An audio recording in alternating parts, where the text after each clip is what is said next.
Your nominee in a split-ticket state just called a sitting Senate Democrat a dirtbag, out loud, on the record, and Collins didn't even have to write the ad. If you're just joining us on Senate Pickup Watch, Maine has gone from a hypothetical Democratic target to a live general election fight. Graham Platner came out of a messy primary as the nominee against Susan Collins. Party leaders are calling the seat winnable, but the private worry has been whether Platner's controversies make this harder at exactly the wrong moment. Today we're on the Platner blow-up, why Democrats keep eyeing Dan Osborn in deep red Nebraska, and the net 4 math underneath all of it. Maine first. So all week we've been asking whether Platner could consolidate his own party. The Press Herald just answered it for us. He's publicly feuding with Fetterman before he's thrown a single punch at Collins. And that's the part that matters structurally, Sarah. Character baggage is one thing you can try to manage. Here, the candidate is handing the Collins Oppo shop a finished product. Right. And remember the private donor panic notice reported back on the 11th? That was a closed-door problem. Now it's got a quote attached to it. Big difference when you're the DSCC deciding whether to spend $50 million to defend this seat. That's the calculation. You've got a guy in a state where voters split their tickets. Collins owns those independents, and he's burning intra-party rope on a Monday in June. It's a clean arc, honestly. Opened the week as an unresolved Oppo file, escalated to private panic, closes with the nominee accelerating his own problem. You don't usually get the story to finish itself this fast. Which is why I keep saying, pair this with Stevens. 2 recruits, same week, both misaligned with the electorate they're running in. 1 messy candidate is a problem. 2 starts looking like a pattern in real time. Okay, Nebraska. Zoom out for a second. Why are Democrats even looking at Osborn as a pickup in a state that red? Because his 2024 finish against Fisher was closer than anyone modeled. I want to know whether that's a floor he can stand on against Ricketts, or just a one-time protest vote nobody can repeat. And he's interesting because he didn't come out of the party machine. That's the asset. It's also the structural risk. No national infrastructure underneath him when he needs it. Right, but my worry is Democrats see one strong independent showing and treat it as permission to chase a map that may not exist anymore. Nebraska isn't Montana. Conflating them is how the party wastes a cycle. Here's Press Herald. At a Portland town hall days before his primary win, Graham Platner went out of his way to distinguish himself from a member of the Senate Democratic caucus he wants to join. "I don't want to go down there and simply be not functional," Platner said. "You can't just go down there and be John Fetterman and just kind of sort of be an asshole." So we left off with Democratic anxiety over Platner. And right now, the most public fracture in the party is Fetterman calling him a creep, a dirtbag, and pea-hustle. Not anything Collins has done. And Platner walks into a Portland town hall and volunteers, unprompted, that he doesn't want to go down there and be John Fetterman. Before the general even starts. That answers a question I've had about whether he could hold his own party together. He just handed Collins the consolidation argument, on tape, for free. Here's the structural read, though. The Press Herald flagged that donors are already nervous his controversies could tank the pickup.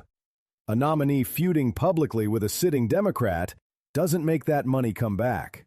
In split-ticket Maine, Collins owns the independents. You don't win them by restaging the Fetterman beef in your own town hall. Nebraska hasn't sent a Democrat to the Senate since 2006. So what's the actual case that Dan Osborn is a real pickup opportunity and not just a feel-good story for a very slow news day? Fair, but the data's interesting. Start with 2024.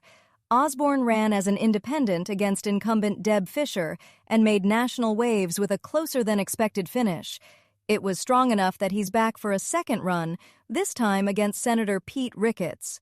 Newsweek has Osborn essentially neck and neck with Ricketts in public polling, and he's outraised the incumbent in recent months. That's a real fundraising edge against a sitting Republican senator in a deep red state. Ballot access looks basically handled, too. Nebraska Public Media reported that Osborn's campaign submitted 12,700 petition signatures in June, all but locking him onto the general election ballot. And the Democratic Party isn't fighting him. Nebraska Democratic Chair Jane Klebe posted publicly that we are supporting Dan Osborn, per the Nebraska Examiner. Cindy Burbank, the Democratic primary winner, had also signaled before she won that she'd be willing to step aside and give Osborn a cleaner one-on-one shot at Ricketts. Put it together and you've got polling parity, a fundraising advantage, ballot access basically secured, and the state Democratic apparatus clearing the lane. Republicans obviously aren't just going to watch this happen. What's their main line of attack against it? Roll Call says Republicans are pushing a fake independent frame. Basically, Osborn is a Democrat in disguise, and Jane Klebe's endorsement is Exhibit A. So that's the tension to watch through November. Can Osborn's blue-collar, populist brand survive the GOP trying to nationalize the race and slap a party label on him? If Burbank formally steps aside and the field fully clears, that head-to-head dynamic becomes the whole ballgame. 270 to win writes, The U.S. Senate has 53 Republicans and 47 Democrats, including 2 independents. There are 35 seats up in 2026, including special elections in Florida and Ohio, of which 22 are held by Republicans. Democrats can retake control with a net gain of 4 seats. Here's the number to keep in your head all week. 22 of the 35 seats up are Republican-held, and Democrats still need a net 4. That's the asymmetry. They have to run the table on the toss-ups, while the GOP needs to hold exactly 1. And as of the 11th, the map backs that up. 4 seats. Every story we've touched today runs straight into that math. The Osborn finance question, Maine, all of it. Which is why the Platner blow-up we just hit matters structurally, not just as gossip. You don't have 4 seats of margin and a nominee publicly calling a sitting Democrat a dirtbag. There's no slack in this map for that. Right. When you need to win everything competitive, you can't afford to manufacture a second front in Maine before you've even hit Collins. And the 4-seat ceiling means at least one of those pickups has to come from a state the party's basically written off. That's the Osborn bet, whether Nebraska is actually that state or just where the appetite for a surprise pickup is loudest. If Senate Pickup Watch helps you stay ahead of the map, take a second to subscribe and leave a review wherever you're listening. It really helps other people find the show.